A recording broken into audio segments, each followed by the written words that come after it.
Meik Schubert, why has Brugg Pipe Systems decided to invest in LNG? Brugg Pipe Systems has a long history in producing pipe systems for fueling station, regular fuel, gas, diesel and stuff. We are producing for over 50 years now, but we are now seeing the market for fueling stations a bit evolving, changing, moving towards a certain direction of alternative fuels, and LNG is a perfect alternative fuel for truck loading, for example, for the long haul. So if it comes to fueling, then we are a perfect partner, and we decided to produce or to invest into this LNG market and have a new product now. And how do you assess the current situation of LNG transport in Europe?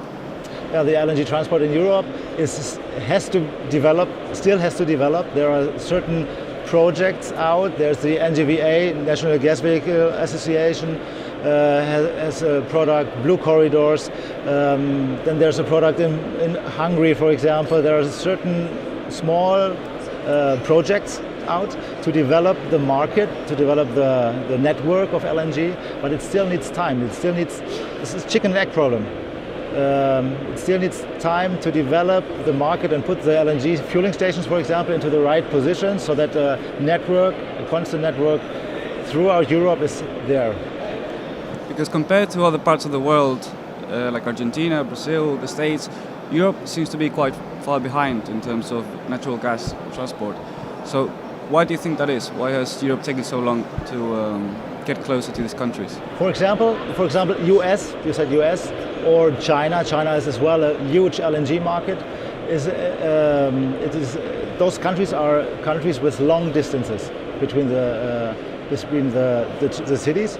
So long distances is perfect for LNG because you have to fuel your truck once and then you can go for 1,000 miles or kilometers and to the next fueling station. In Europe it's a bit different because there's it's not one large country. There are small countries. So we have to see it more like from a global perspective.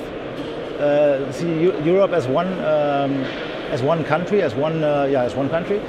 so that the fueling stations are linked together between, for example, Spain and Poland, UK and Turkey, for example. So there needs to be a bigger cooperation between countries also. Yes, and NGVA Blue Corridors, for example, is a perfect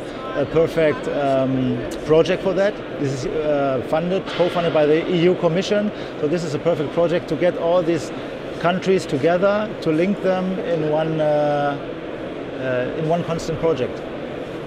Yesterday I interviewed another person from the LNG CNG world, and his feeling was that right now government policies in Europe are going towards other alternative fuels, such as electric or the hydrogen, and that he didn't see that they were investing so much in natural gas. Do you have the same feeling? Yeah, more or less. Germany, for example, is now investing in H2. In H2, for example, electric cars are more and more there, but it's more like passenger cars, more the smaller ones. LNG is still for the trucks, for the big machines, for the big engines. Ships, for example, is a perfect solution for those engines because electricity is not easy to be stored. H2O is there's not much network for H2, not much network for H2. LNG would be a perfect solution for trucks, for example. What kind of infrastructure is required to sell LNG for transport, especially for cars at fuel stations? First of all, we need to have import terminals, so we need to get the LNG from the producers. This is the first thing. We need to get the LNG into Europe. There are a few import terminals, like in Rotterdam or in Zeebrugge. Poland is building one, for example. There are a few others, but then if the LNG is here, then we need to supply it through Europe, over Europe, and then we need, for example, ships or trucks who can do the transportation of the LNG. This is what we need first, and then if there's a good transportation of LNG, if it's possible to get the LNG from the coast to the center of Europe, then the problem will be solved. But for example, Switzerland is a country really in the middle of Europe. It's hard to get LNG there. And what are the challenges of handling LNG? Okay, LNG is a cryogenic medium. Minus 162 degrees Celsius is not much. I wanted to say much, but it's extremely low temperature, and this is the most critical part. You have to handle those temperatures. That means you have to have good quality material, like stainless steel, perfect stainless steel for a cryogenic medium, vacuum insulated pipes, for example, vacuum insulated tanks. So you need special equipment. If it comes to dispensers, you need more. There's flow measurement equipment which needs to be cooled down and it has to handle those low temperatures. So these are critical parts which needs to put together to one system. So there are experts out who can build complete systems, but it's still a challenge to get all these critical parts together. Compared to a regular fuel station with petrol, is the investment a lot bigger? Do you need a bigger investment, or is it similar? Yeah, the investment is bigger, even bigger, because of the special equipment. But it's funded by the European Commission right now, by Europe. You can get approximately 50% investment or funding from the government, for example. So how have oil prices affected the natural gas transport market in Europe? And it's obviously affected in a lot of countries. And how does the natural gas world react to this?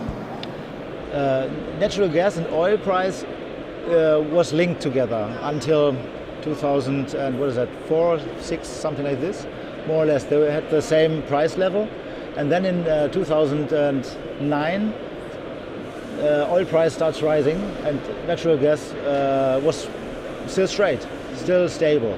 So there was a price gap between oil and natural gas, and this was the golden era of natural gas until 2014, when there was this when oil price took a plunge down to the level where is it now approximately. So the price difference then was perfect for natural gas. There were so much natural gas developments made then. Even Shell invested in a floating liquefied natural gas facility in Australia, a huge swimming factory for LNG.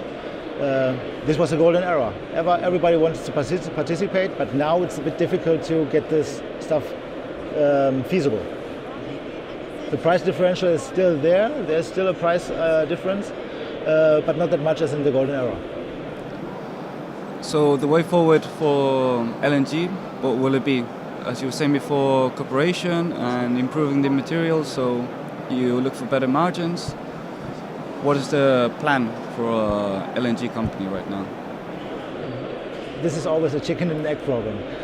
As I was mentioning before, we need to have a good network to establish LNG as an alternative fuel, even on ships and on trucks. And if the network is there, then we can start to find the right consumers, more consumers, like fleet operators, for example, to invest into their own fueling stations, and then the network spreads more and gets more and more dense. And this would be the right solution. So yes, we should discuss it in a global view. We have to have the global view on the LNG market. Europe. Okay, well, thank you very much. You're welcome. Thank you.